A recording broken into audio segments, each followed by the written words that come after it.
জামায়াতে ইসলামী কোনো বিশৃঙ্খলা চায় না, তবে তাদের নিয়ে খেললে সেটা সহ্য করা হবে না হুঁশিয়ার করেছেন দলটির আমির ডাক্তার শফিকুর রহমান।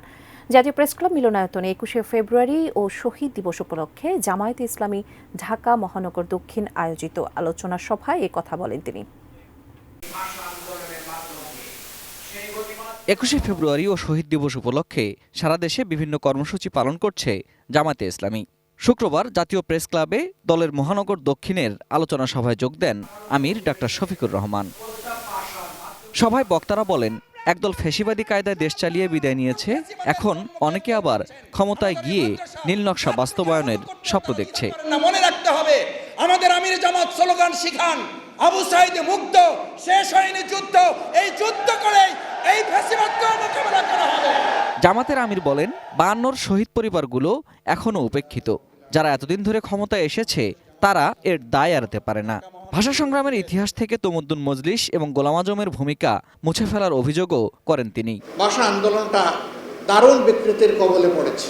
অধ্যাপক গোলাম আজম সাহেবের যতটুকু অংশ তাকে অতটুকু দিতে অসুবিধা কি? বিচারপতি আব্দুর রহমান চৌধুরী, যিনি ভাষা আন্দোলনের স্মারকের ড্রাফট করেছিলেন, তাকে কোথাও স্বীকৃতি দেওয়া হচ্ছে না কেন?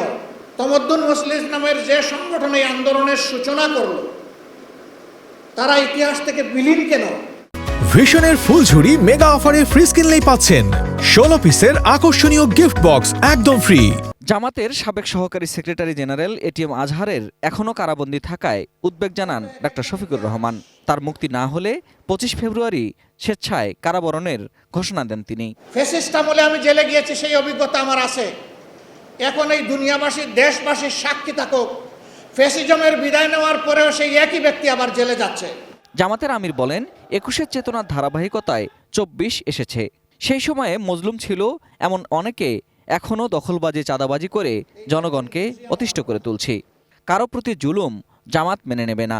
কেউ আমাদের সাথে খেলবেন এটা আমরা পছন্দ করি না। শুধু আমাদের সাথে না, এদেশের একজন নাগরিকের সাথেও যেন কেউ খেলাধুলা না করে। আমরা বারবার আহ্বান জানিয়ে যাচ্ছি, কিন্তু এই আহ্বান আমরা কিয়ামত পর্যন্ত জানাবো না।